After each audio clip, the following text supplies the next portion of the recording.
سائنسدانوں کی تحقیق یہ ہے کہ چاند ہم سے 2.5 لاکھ میل سے کم دور نہیں۔ اس طرح اس وسیع و عریض زمین سے چاند کے حجم کا موازنہ کیا جائے تو زمین سے 50 گنا بڑا ہے۔ سورج کے بارے میں سائنسدان کہتے ہیں کہ وہ کرۂ ارض سے 13 لاکھ گنا بڑا اور زمین سے تقریباً 1496 ملین کلومیٹر دور ہے، اور سورج ہی کی طرح بلکہ اس سے کئی گنا بڑے اور سورج سے بے انتہا بلندی پر بے شمار ستارے اللہ کے حکم سے اپنے اپنے مدار پر گردش کر رہے ہیں۔ افق پر ٹمٹمانے والے ستارے اربوں خربوں کی تعداد میں ہیں۔ علم فلکیات کے ایک ماہر کا کہنا ہے کہ دنیا کے تمام ساحل پر ریت کی جتنی کنکریاں ہیں اس سے زیادہ آسمان کی بلندی پر ستاروں کی تعداد ہے، اور اس کے بعد کوئی اندازہ لگائے آخر یہ آسمان کتنی بلندی پر ہے۔ کیا یہ انسان کے لیے سزاوار ہے کہ آسمان اور زمین کی اس عظیم بادشاہت والے کو چھوڑ کر کسی اور کے آگے سرنگوں ہو؟ آسمان اور زمین کی تخلیق کے مقابلے میں حقیر پانی کی بوند سے پیدا ہونے والے انسان کی کیا حیثیت؟ اللہ تعالیٰ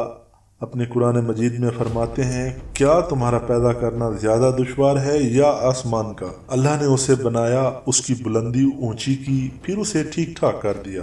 اس کی رات کو تاریک بنایا، اس کے دن کو نکالا، اور اس کے بعد زمین کو ہموار بچھا دیا۔ اس میں سے پانی اور چارہ نکالا اور پہاڑوں کو مضبوط گاڑ دیا۔ یہ سب تمہارے اور تمہارے جانوروں کے لیے فائدہ ہے۔ زمین و آسمان کی پیدائش میں غور و فکر کی دعوت جگہ جگہ قرآن پاک میں دی گئی، اور اسے قدرت کی عظیم نشانیوں میں شمار کیا گیا ہے۔ کہیں اس کی بلندی اور وسعت و پھیلاؤ کو بیان کیا گیا تو کہیں زمین و آسمان کے درمیان فضائے بسیط میں موجود چاند، سورج اور اس کی گردش سے رات اور دن کی تبدیلی، نیز رات کی تاریکی اور دن کی روشنی، اور اس کی حکمتوں کی طرف اشارہ کر کے خالق کائنات کی عظمت پر یقین اور اس کی وحدانیت پر ایمان لانے کی راہ ہموار کی گئی۔ آفاق میں پھیلی ہوئی نشانیوں میں غور و فکر کی دعوت دیتے ہوئے بعض ایسے حقائق بھی قرآن نے بیان کیے۔ آج صدیاں گزرنے کے بعد سائنسی علوم کی ترقی کے دور میں نئی نئی تحقیقات اور انکشافات کے نتیجے میں ماہرین قرآن کے بیان کردہ حقائق تسلیم کرنے اور ان کی صداقت ماننے پر مجبور ہو گئے۔ علم و سائنس کی ترقی اور تحقیقات کا دائرہ وسیع ہو کر قدرت کی نشانیوں تک پہنچا۔ ایک اور جگہ پر ارشاد ربانی ہے کہ ان قریب ہم انہیں اپنی نشانیاں آفاق عالم میں بھی دکھائیں گے اور خود ان کی اپنی ذات میں بھی، یہاں تک کہ ان پر کھل جائے گا کہ حق یہی ہے۔ کیا تمہارے رب کا ہر چیز سے واقف اور آگاہ ہونا کافی نہیں ہے؟ قدرت کی نشانیاں اگر کوئی دیکھنا چاہے تو وہ طب و سائنس کی ترقی اور اس میدان میں ہونے والی تحقیقات اور نئے نئے انکشافات کا مطالعہ کرے، پھر قرآن پاک کے بیان کردہ حقائق پر غور و فکر کرے۔ اس کی عقل دنگ رہ جائے گی۔ اگر تعصب اور ہٹ درمی حائل نہ ہو تو ناممکن ہے ان نشانیوں میں غور و فکر کرنے والا خالق کائنات کی عظمت و بڑائی کا اقرار کر کے اس پر ایمان نہ لائے۔ زمین و آسمان کی پیدائش کے سلسلہ میں اللہ تعالیٰ کافروں سے یوں خطاب فرماتے ہیں، کیا کافر لوگوں نے یہ نہیں دیکھا؟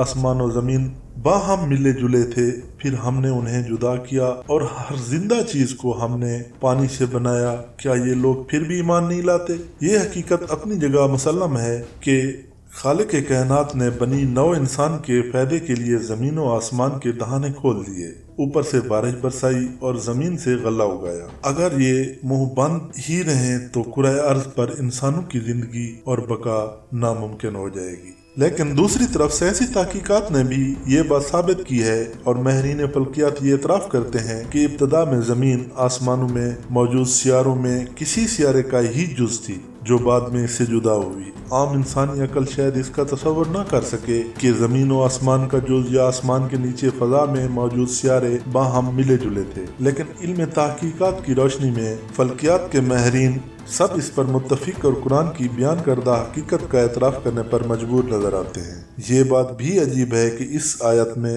خطاب اہل کفر سے ہے، اور حقائق کا انکشاف بھی اکثر انہی کی جانب سے ہوتا ہے۔ زمین کی وسعت اور پھیلاؤ اسی طرح آسمان کی رفعت و بلندی و قدرت کا کرشمہ ہے۔ اللہ تعالیٰ نے خصوصیت کے ساتھ آسمان کی بے انتہا بلندی کا ذکر کر کے اس میں غور و فکر کی دعوت دی ہے۔ ارشاد باری تعالیٰ ہے، پس کیا یہ اونٹوں کو نہیں دیکھتے وہ کس طرح طرح پیدا کیے گئے ہیں، آسمان کو کس طرح اونچا کیا گیا ہے اور پہاڑوں کی طرف کہ کس طرح گاڑ دیے گئے ہیں اور زمین کی طرف کہ کس طرح بچھائی گئی۔ سورہ رحمان میں اللہ تعالیٰ نے بنی نو انسان کو عطا کی گئی اپنی نعمتوں کا شمار کرتے ہوئے زمین و آسمان کی تخلیق کا ذکر یوں فرمایا، اور اسی نے آسمان کو بلند کیا اور اسی نے ترازو رکھی، تم ترازو میں تجاوز نہ کرو، انصاف کے ساتھ ترازو ٹھیک رکھو اور تولنے میں کمی نہ کرو۔ اسی نے مخلوق کے لیے زمین بچھا دی جس میں میوے ہیں اور بھوس والا اناج ہے اور خوشبودار پھول ہیں۔ پس اے انسانوں اور جنوں، تم اپنے پروردگار کی کس کس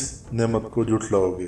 آسمان کی بلندی اور زمین کی وسعت و پھیلاؤ کے درمیان میزان کا تذکرہ آخر کس مقصد سے ہے؟ لوگوں کو آپس میں عدل و انصاف قائم رکھنے اور ناانصافی یا ناپ تول میں کمی بیشی نہ کرنے کی ترغیب کے ساتھ اس میزان کی ایک لطیف تشریح مفسرین نے یہ بھی کی ہے کہ اللہ تعالیٰ نے نہ صرف زمین و آسمان بلکہ ان کے درمیان کی تمام مخلوقات اور فضائے بسیط میں گردش کرنے والے بے شمار سیاروں کے درمیان اپنے علم و حکمت سے ایسا زبردست توازن قائم کر دیا ہے کہ اسی توازن سے ہر چیز اپنی جگہ پر قائم ہے اور اپنے فرض منصبی کی ادائیگی میں مشغول ہے۔ اگر اس توازن میں ذرا بھی فرق آ جائے تو اس ساری کائنات کا نظام درہم برہم ہو کر رہ جائے۔ اور اللہ تعالیٰ کے اس فرمان پر غور کیجئے، ارشاد ہے، اور ان کے لیے نشانی رات ہے جس سے ہم دن کو کھینچ دیتے ہیں تو وہ یکایک اندھیرے میں رہ جاتے ہیں، اور سورج کے لیے جو مقررہ راہ ہے وہ اسی پر چلتا رہتا ہے۔ یہ غالب اور علم والے کا اندازہ ہے۔ چاند کی بھی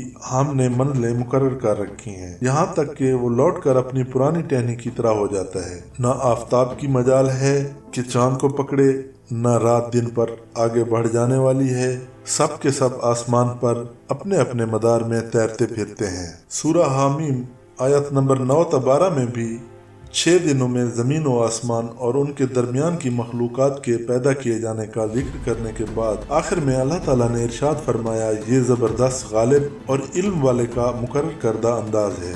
آج علم فلکیات کے ماہرین بھی اپنی تحقیقات کی روشنی میں اس حقیقت کا اعتراف کرنے پر مجبور ہوئے کہ عالم افلاک جس حکیمانہ و مدبرانہ توازن سے مربوط ہے، اگر اس میں تھوڑی سی بھی اونچ نیچ ہو جائے تو اس کرۂ ارض پر انسان بلکہ کسی بھی جاندار کی بقا ناممکن ہو جائے۔ ایک حدیث میں زمین و آسمان کے درمیان کی مسافت بلکہ ہر آسمان سے دوسرے آسمان کے درمیان کی مسافت، اسی طرح ہر آسمان اور زمین کی موٹائی 500 سال کی مسافت کے برابر قرار دی گئی ہے۔ یعنی 500 سال میں جو مسافت طے کی جا سکتی ہے، اتنا فاصلہ زمین و آسمان کے درمیان ہے۔ منزل مقصود تک پہنچنے کا وقت رفتار کی کمی بیشی کے سبب مختلف ہوتا ہے۔ اللہ ہی بہتر جانتا ہے یہ کس رفتار سے 500 سال کی مسافت مراد ہے، اور سال بھی کون سے سال مراد ہے، دنیا کے سال یا آخرت کی تکوین کے سال، جہاں کا ایک دن دنیا کے 1000 اور 500,000 سال کے برابر ہے۔ اس حیرت انگیز کائنات کے خالق کو چھوڑ کر